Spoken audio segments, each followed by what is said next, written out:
Amen. Well, as you grab a seat, good evening. My name is Jono. I am the pastor who oversees our young adults ministry called Foundry. If you're here tonight, welcome. If I haven't gotten to meet you yet, I hope to meet you after. I am thankful that you're here. Tonight, we are continuing our apologetics series. What's apologetics? It's reasons for our faith. And so I've titled this series, Reasons for Your Hope. Why do you hope in Jesus? Why do you hope in the God of the Bible? Those are the type of questions we're trying to ask and answer. Last week, I took you to science class. You might have felt a little overwhelmed. Maybe you left very confused. That's okay. This week, we're going more to like art class, shall we say? We're studying, as we just sang, the topic of beauty. Beauty as a reason for the existence of God. Beauty is a signpost, you might say, that points to a God who exists. So I want you all to think of the last time that you saw something so beautiful, you wanted to take out your phone and capture a picture of it.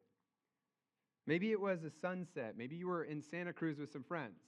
And as you sat there on the sand next to your nice bonfire, because it is still cold, it's not quite summer yet, you saw the sun setting over the ocean, and the reflection of the sunset, the yellow, the purple, the orange, those flaming lights were reflecting off the ocean. You're like, I got to capture this moment. And so you took a photo of it.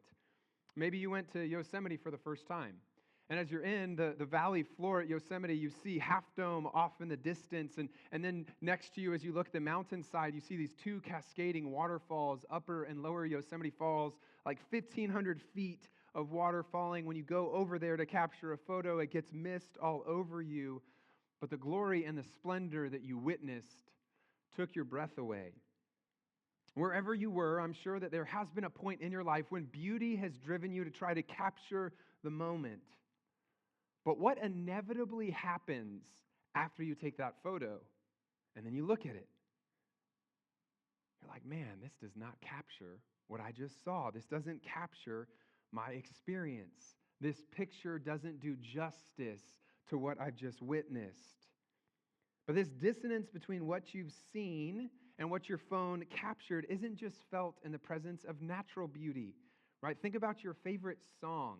Maybe it's a song that you loved when you were growing up. It moved you. Sometimes it moved you to tears. Other times it brought you joy. You want those emotions to last longer, but as you listen to it today, the transcendent, special sense and feeling that you had as you listened, it's not as fresh as it once was. Maybe it was a fabulous book you once read. The story was so compelling. The author was so creative. And yet at the end, you held up that book and you said, this is a work of art. This was beautiful. Whether it's the majesty of nature, the emotions that music draws from our hearts, the transporting power of a good book to another world, we can never quite capture in words how beauty makes us feel. C.S. Lewis explains what's happening when we experience loveliness, but we can't quite capture it. He says, the places which we thought the beauty was located will betray us if we trust in them. It was not in them. Right, so it's not the place itself that holds the beauty. No, beauty was communicated through them, Lewis says. And what ultimately came through them was longing. It was desire. Lewis calls these places, these things that cause us to experience beauty, they're good conduits for beauty, but if we worship them, if we worship the place, we worship the book, we worship the song, it's nothing but a dumb idol. It can't do anything for us. And so Lewis continues, and he says this to try and capture the right perspective on these sources, these conduits for beauty. He says, for they are not the thing itself. They are not beauty itself. They are only like the scent of a flower we have not found, the echo of a tune we have not heard, news from a country we have never visited. Majesty, glory, beauty. These realities stir something deep in our souls, a longing that nothing in this life quite satisfies. Why is it that people everywhere experience this deep longing when it comes to those songs, those stories, those places, or those pictures that take their breath away? Why is this experience so common? Theologians throughout the centuries have picked up on this. They've developed a reasoned argument for the existence of God from these feelings of transcendence at something that is breathtaking, at something that is lovely. The formal name of this argument is called the argument from aesthetic experience, or the aesthetic argument for God. I won't be using that word regularly, but if you wanted to do more research, that is what you would have to look up. We will refer to it as the argument from beauty. Our goal this evening is to answer the question, what is the best answer for all the beauty that exists in the world? And we'll break this argument down into three basic sections. Each section will contribute to the discussion overall. Section 1 is the experience of beauty is universal. It happens everywhere. Section 2 will look at naturalism's or science's best answer to beauty, right? What do they say? Why does beauty exist according to them? And then section 3 will give theism's best answer to beauty. Why do Christians or theists, people who believe that there is a relational God, why do they believe that beauty exists? I'll begin by reading Ecclesiastes 3:11. This will be just a launch point for us. Like last week, we're not going to be in a text today. We're going to just be talking about beauty. But this passage does a good job of capturing beauty succinctly. Ecclesiastes 3:11 says, God has made everything beautiful in its time. Also, he has put eternity into man's heart, yet so that he cannot find out what God has done from the beginning to the end. Let's pray as we unpack beauty. Lord God, we thank you for the beauty that we see everywhere. In creatures big and small, in places safe and dangerous, in songs that bring us tears and joy, all over the world you've made, we can sense and enjoy beauty. Would that beauty continue to draw our hearts towards you? Keep us sensitive to what we see, hear, and experience, and help us to articulate the God who stands behind all the loveliness in our world. In Jesus' glorious name we pray. Amen. So our first section tonight will seek to answer two questions, right? Where do we find beauty? And can I prove that it is somewhat universal? And what does it mean to experience beauty? What is that experience? And so section 1, as I mentioned, is the experience of beauty is universal. Think of that as the summary of those two questions. So where is it that beauty is found? I would argue, as the statement suggests, that beauty is found everywhere. It's found in nature, right? Think of the northern lights. If you've never seen them, I've never had the privilege of seeing them. There are people who travel to the far north in the winter to see these incredible, crazy colors. There's pinks and greens and blues and yellows and all these colors in the middle of the night sky. Aurora borealis, right? That crazy word for it. People travel to see something so beautiful. Think of the flower gardens that scatter throughout the world. I went with my family to the Bouchard Gardens in, I think it was in Canada. I think it was outside of Victoria, Canada. Beautiful place, right? They had all these roses. We went during rose season, and all of them were in bloom, and every color of the rainbow was present, and their vibrance was something that in art we try to imitate, but art never quite imitates reality as well as it could. And so the beauty of a flower garden reminds us of something bigger than ourselves. Remember the last time you saw a rainbow just hanging in the sky, right? Perfect sunshine meeting water molecules, and this beautiful spectrum of light is on display. Why is it that people everywhere are always entranced by rainbows when they happen? Consider the vibrant colors and the beauty of birds scattered throughout the world.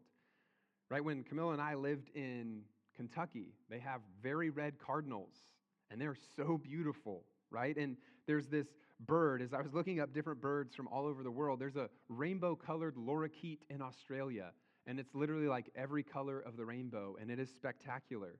But even in a place where we don't think of having all these colorful birds, everywhere, colorful birds exist. There's pink flamingos in Africa.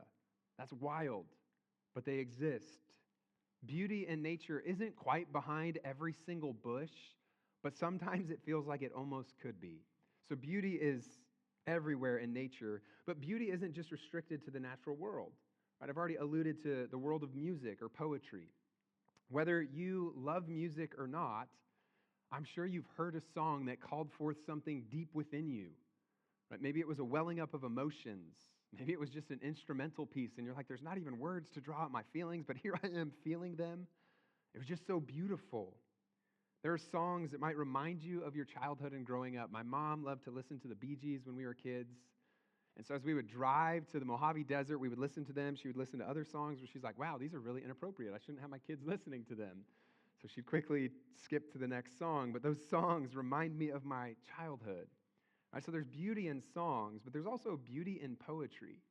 Why is it that poetic prose, as inefficient a mechanism of communication it is, communicates something deeply to us? Right? Take Robert Frost's poem. I'm going to read it for you. Nothing gold can stay. He says, nature's first green is gold, her hardest hue to hold. Her early leaves flower, but only so an hour. Then leaf subsides to leaf, so Eden sank to grief, so dawn goes down to day. Nothing gold can stay. What is Robert Frost talking about? Life is fleeting. Life is temporary. But why is it when he says it that way, it evokes something in us if we sit and think about it, versus when I just say life is temporary, nobody's moved by that. It doesn't stir anything in us. So why does it resonate far more in poetry than in plain words? Something to do with beauty. Beauty exists also in the form of art.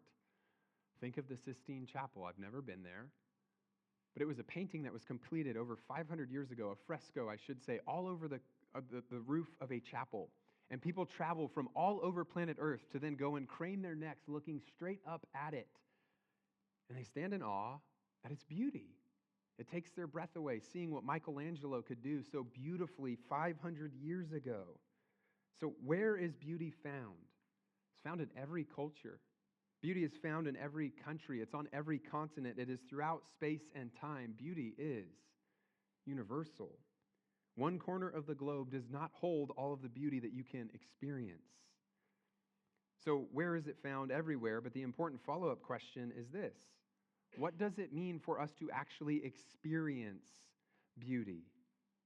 What I mean when I say we experience beauty is this: there is a certain degree of awe, right? There's a delight or a longing in our hearts, our souls, our depths of our person when we experience something that is truly beautiful.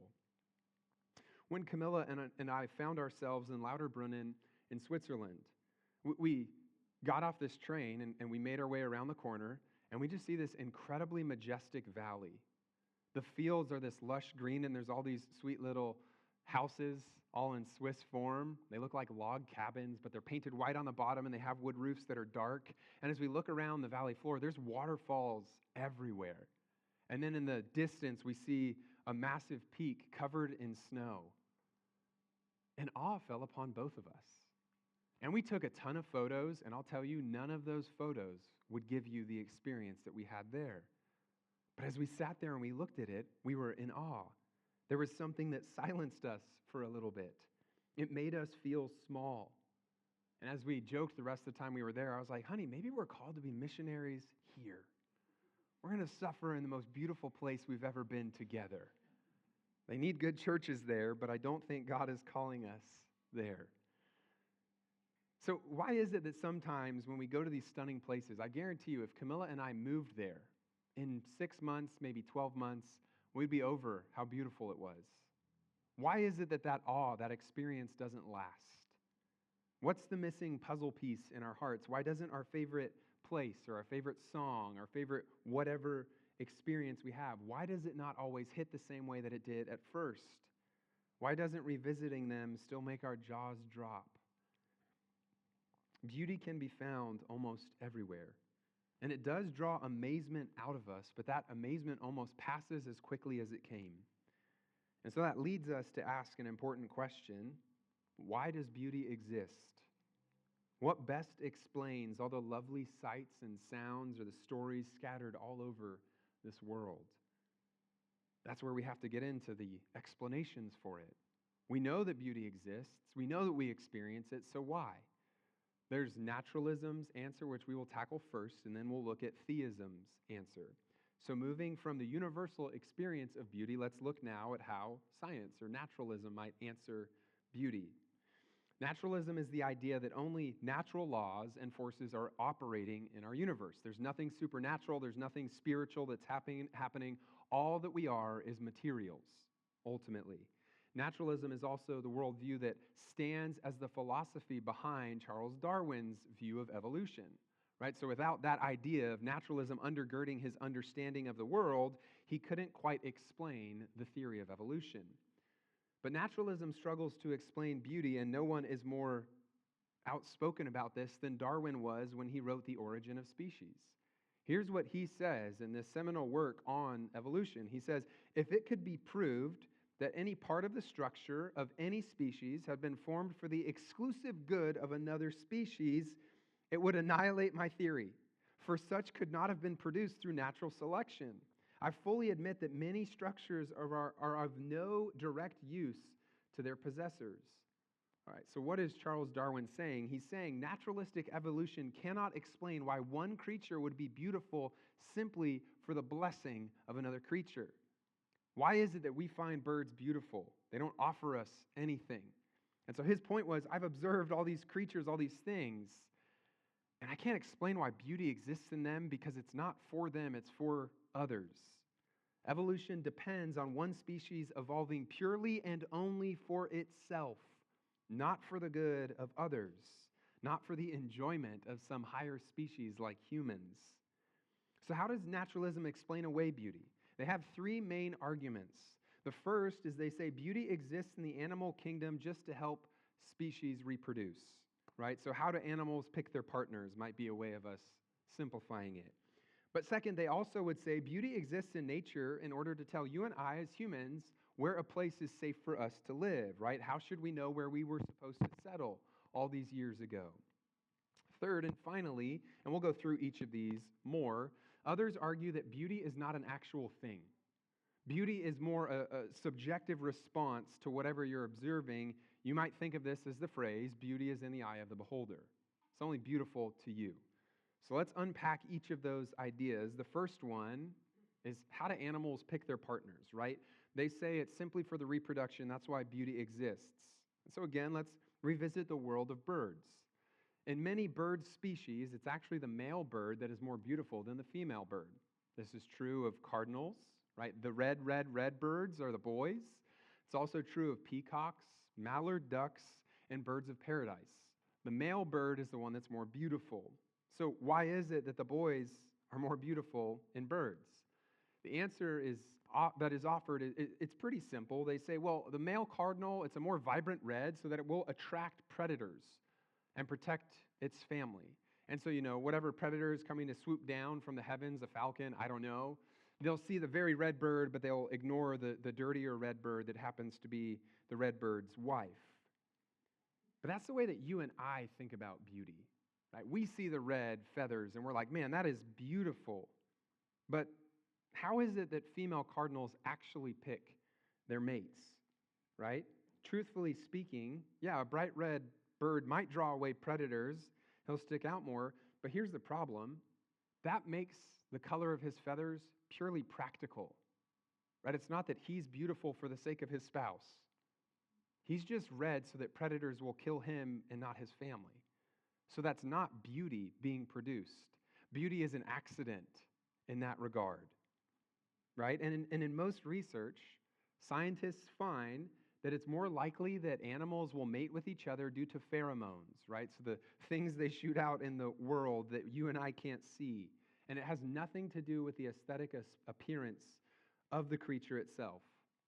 Now, there are a few creatures, I couldn't find them, that are drawn by what we might call beauty, but the vast, vast majority are not.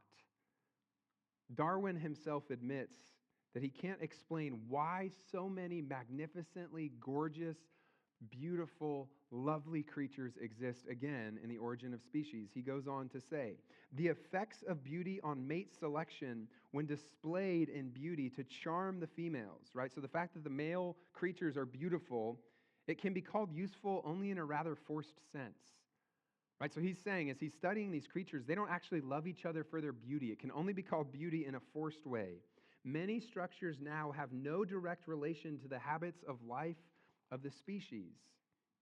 So Darwin is saying so many species appear to have evolved with looks and features that don't help them in any way in their day-to-day lives or in their mating rituals.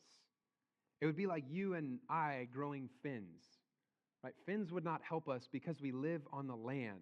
Yes, we might be better at swimming, like we would all be Michael Phelps, but it wouldn't be beneficial to us as a species.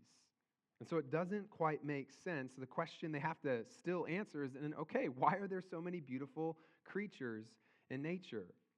Jump from birds to honeybees. How do they pick the flowers that they're going to pollinate? Is it because that flower was so beautiful to that honeybee? No. Because honeybees don't have the ability to determine beauty. It has more to do with the reflective level of UV light that's coming off of the flower. And so bees have the ability to see ultraviolet light. And so they pick that flower because it simply reflects the most to them, so it's easiest for them to pick out. So ultimately, naturalistic arguments can tell us that maybe sometimes beauty is what attracts one creature in nature to another, but the majority of the time it doesn't. So that is an answer, but I don't think it's a very satisfying answer. Okay, so let's move from the realm of less intelligent life to more intelligent life. We'll go from bird brains to us. How is it that we know the best place for us to live? And again, there's some plausibility in this argument. Why did Camilla and I find Switzerland so pretty? Right, if you think about it, a lushy grass field and gorgeous waterfalls and a bunch of tall trees, it makes sense. Right? That tells us that life can be sustained there. The trees might give us fruit. It might draw animals that we could then hunt and eat. The forest is beautiful. Flowers are attractive. The waters draw us in, all because they support life. And so we were designed ultimately to see those things as drawing, and that's why we found it so pretty.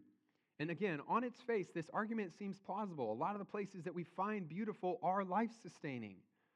But then there are a lot of places that you and I find beautiful that are not life-sustaining, right? What was the last time you were in, a desert, and you still found it beautiful? Or maybe you were looking at the mountain peaks, as Camilla and I looked at mountain peaks, and you see them covered in snow and ice, but very little vegetation, and you still find them beautiful. Or the last time you were watching the sun set at the ocean, the waves, they're beautiful. But if you get crushed by their weight and then tossed in them, you die. So that's not beautiful. I haven't gotten to see lava up close, but I know people find it beautiful. That will not sustain life. It will melt you. Right? And so there are all these things in the natural realm, and we could then talk about lions and tigers and bears. Oh my! Right? They're beautiful, but they will kill you. And so our experience of beautiful things does not ultimately get explained by saying, oh, it's beautiful so that humans will know that's where they should settle. It works in some instances, but not in most instances. So where else can we turn? How can we answer this question by purely naturalistic means? Let's consider our last explanation. Beauty is in the eye of the beholder. I'm sure we've all heard that phrase before, and it clues us into the last turn that we can take. Beauty is it's only a matter of subjective experience, a matter of subjective feelings. And if beauty is just a matter of taste, then beauty is not a real thing that we can explain. Oh, it's beautiful to me, but it's not beautiful to you. You found the poem beautiful because it made you happy. I think sunsets are stunning because they remind me of fun times when I was in college. And there is, again, some merit to this argument. Not everybody finds all of the same things beautiful. You go from one culture to another, and the beauty standards are different. And so there is some truth in this subjective reality of beauty. Take clothing in America versus clothing in Africa. I think I've talked about this before. We wear hideous earth tones. That's like our go-to. But in Africa, they wear beautiful, vibrant colors, right? I think those colors are way cooler than our boring earth tones. But I know that culturally I lost here. So I join you in these hideous earth tones. So beauty to some extent is in the eye of the beholder. But in this view, anything that makes me happy, I'll call beautiful. And that's all it is. It just made me happy. The Rocky Mountains, they're striking because they give good vibes off. Calling them beautiful is not a claim of anything concrete about them in themselves. It's subjective. But again, this doesn't perfectly match our deeper experience, does it? Common sense tells us that beauty is real. But according to beauty being in the eye of the beholder, according to the subjective view of beauty, we're wrong. Beauty is not a real experience. Imagine this scene with me. A mother stares into her daughter's face and declares, "You are so beautiful." What does she mean? Well, when most people hear that, we assume she is saying something true about her daughter. She is beautiful. She's not just saying, "I like you, I love you, I find you precious." She's saying something true about her features. But the naturalist hears differently. The best explanation they can offer to that scene, she doesn't see anything beautiful in her daughter's face. She just loves her. It's just her feeling of love. Her heart is warm towards her daughter, and so she just tried to put it into words, and she said, "You are so beautiful." I'm not trying to state that all of our judgments of beauty are accurate. Right? Maybe there are things in the world that are ugly that some people do call beautiful. Beauty, to some extent, is subjective. Right? Our perspective affects things, but sometimes even our eye can be wrong. Right? If you imagine stumbling into a crime scene and you're like, "Wow, this is beautiful," that's insane. You need some help. But if you looked at a rainbow and you said, "That's ugly," that's also insane. You need some help. Right? You don't take photos of the places you go or the people that you're with or the food that you eat simply for yourself. Right? You take it to share the experience of beauty with other people. Right? You want them to enjoy alongside you. And maybe sometimes you want them to give you more likes and views, sure. But I think at a base level, we take photos of the things that we find beautiful so that when we're telling the story, we have beauty to back up what we're describing. So I would say the naturalist ultimately cannot get on board with any of that. They present the problem for us. They would say, in our view, a declaration of beautiful is merely a matter of personal preference. Therefore, beauty is not real. It's not a thing that we can behold. Calling something breathtaking is just the best way to say, "I really, really like that." Naturalism explains everything by saying, beauty exists for the sake of reproduction, or beauty exists in nature just for our self-preservation, or beauty is in the eye of the beholder, so it's not really a thing. You can accept those arguments. Those are really in front of you, but let me ask you, do any of them actually satisfy you? Do any of them explain, again, that deep longing that the most beautiful experience of your life have produced within your soul? It's just a subjective experience. You don't know what you're talking about. I don't think they're satisfying at all. And so let's turn to the last answer for the existence of beauty. Theism's best answer for beauty is this: God exists, period. Why does beauty exist, and why is our universe so filled with it to a point that we can't explain why it is so ubiquitous? Beauty shines in abundance because everything was made by our beautiful God. Ecclesiastes 3:11, as we just read, He, God, has made everything beautiful in its time. God's the one who did that. Right? God, the beautiful one, is the wellspring, the fountainhead, the source of everything lovely. God beautifies anything that He touches. Psalm 84, verses 1 and 2 tells us, "How lovely is your dwelling place, your house. God, it's lovely, O Lord of hosts. My soul longs, yes, faints, for the courts of the Lord. My heart and my flesh sing for joy to the living God." The psalmist, as he reflects on the place that God dwells in, he says, "My heart longs to be there. All that I want is to see the beauty of your presence." But God even wanted the worship that He was supposed to receive in His temple in the Old Testament to be filled with a place of beauty. He fills the head craftsman Bezalel with His Spirit so that he would be able to build beautiful structures. But He doesn't just want the structure to be beautiful. He even wants His temple servants to be adorned in beautiful garments. And so the temple is beautiful. The servants in the temple are beautiful. Exodus 25, chapter 25 to chapter 31 makes that clear. Why? Because God is a God of beauty. He is the one who created the beautiful world. He's the one that fills the temple with beauty. He is worshiped by those who are dressed in beautiful robes. So why is there beauty in creation? It's to make us worship the source of all beauty, God himself.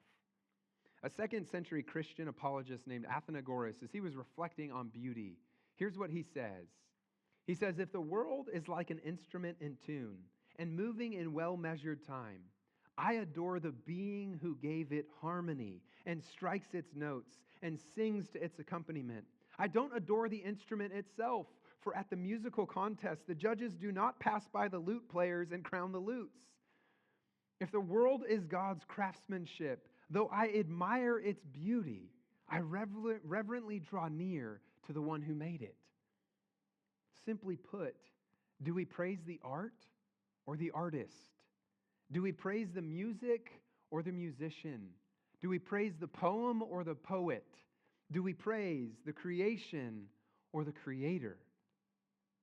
We always praise the one who made the work that takes our breath away, never the thing itself. My favorite songs were written by great songwriters. I don't worship the song. I'm thankful for the ones who wrote them. My point is this: beauty is not merely something we observe with the eyes or like with our ears. It is much more than a sensory phenomenon. Beauty evokes something deep in our souls. It draws us to worship the one from whom all beauty arrives. And as beings made in God's image, that's why we enjoy beauty, because God himself enjoys beauty. It's why we love deeply written songs. It's why we love heart-wrenching poems. It's why we love that sense of transcendence that we feel when we lie out under the night sky and look at stars in the heavens. Beauty draws us to worship God. We might not all agree on exactly what is beautiful, but we all agree that beauty is somewhere out there and we would love to find more of it. We know it by the stirring of our affections. We know it by the longing that makes us want a better world where beauty does not fade. Again, as I read from C.S. Lewis earlier, the things that we see as beautiful, they are not beauty itself. They are the scent of a flower we have not found, the echo of a tune we have not heard, news from a country we have yet visited. When we experience something beautiful, it's a foretaste of the true beauty that will come at the end of the age. When Christ returns in glory, splendor, and majesty, and all things are made new. He's the Lord. He's enthroned in glory. He's exalted in splendor, and he reigns, as we sing, as the King in all of his beauty. And so as we close, let me remind you all what we've covered. The recognition and appreciation of beauty, it's pretty much universal. Every culture, every age, every time, every place has something that they would describe as beautiful. Beauty doesn't just strike our opinions. It strikes at the core of our being. It tells us there's something greater. It causes awe and wonder. Why does beauty exist? As a Christian, I find naturalistic explanations lacking. I think most people do just viscerally. They're not satisfying, even if they don't believe in God. And we can all admit that there is a degree of subjectivity to what I find beautiful versus what you find beautiful. But we can't agree that the experience of beauty is subjective. What draws that experience out of us might be different, but we both experience this awe, this wonder, this amazement at beauty. So whether you find classical music or contemporary country beautiful, or you find the mountains less beautiful than the beach, or you find a sunset more enticing than a starry night, or you find a red cardinal more eye-catching than a bumblebee, what we can say is that beauty exists in this world. Beauty is out there, you experience it, and it creates longing in your soul. So there must be a transcendent reality who brought about all of this beauty in our world. And I would say that that transcendent beauty can only ultimately be attributed to God. Why? Because he is himself beautiful. He wears beauty as a crown. He covers his cosmos with splendor and glory. So what is the value of this argument? It's far different than the argument from fine-tuning, right? You probably aren't picking out your calculators and trying to show people how improbable our universe is in casual conversation. But the argument from beauty You could sit down at lunch with an unbelieving friend, an unbelieving coworker, whoever it is, and you might watch a family just sit together, loving each other with joy. And you'll say, man, isn't that just so beautiful? And as you have that conversation about what beauty is, you could ask them, have you ever thought about why beauty exists or where beauty comes from? And as you share and reflect on that, you can then say, well, I know the source of beauty, and his name is Jesus.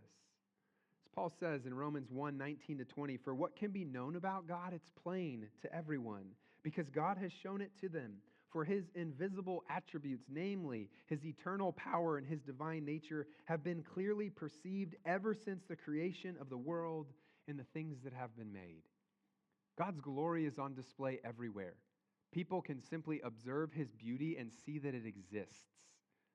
And so you and I can take the opportunity to point people that we love who don't yet know Jesus to the source of all beauty and for the glory of his name. John Calvin says it well about the ubiquitous nature of beauty in the universe. He says, there's no spot in the universe wherein you cannot discern at least some spark of God's glory. You cannot in one glance survey this most vast and beautiful system of the universe in its wide expanse without being completely overwhelmed by the boundless force of its brightness. Beauty is everywhere, and it ultimately opens our eyes to God and his existence. So friends, if you don't yet believe in God, let me offer you a challenge. Spend a day pondering all the beautiful things that you see. Make note of each of them. What explains that beauty best? Do you find it beautiful simply because you like it? Why does it produce such awe in you? Why does it amaze you? Do you find things beautiful so that you would seek the source of that beauty, or was it simply encoded in your DNA as a matter of opinion? That's a question that only you can answer. For now, let's pray. Lord God, you have made this world, and you have filled it with majesty. We stand in awe of you and your incredible creativity and glory. From the snow-topped peaks of the Alps to the depths of the oceans, from the sandy plains of the Sahara Desert to the life-filled forests of the Amazon, beauty is everywhere. We hear it from songbirds, though they only sing one chorus. We know beauty because it stirs our souls. It causes us to long for a better world, one that won't ever cause the sense of beauty to cease. Father, we know that you alone can satisfy that longing. You sent your Son to open our eyes to the ugliness of our sin, the terrible consequences for the universe that we inhabit. But he also promises to one day make all things new, to make them unceasingly beautiful again, to restore what sin broke in our world and in us. Lord Jesus, we long for the day when faith will be made sight, when everything broken and disjointed will be made whole. Holy Spirit, keep our eyes set forward, cause our lives to please you, and strengthen us to obey all that we've been commanded to do. We ask all this in the matchless name of Jesus. Amen.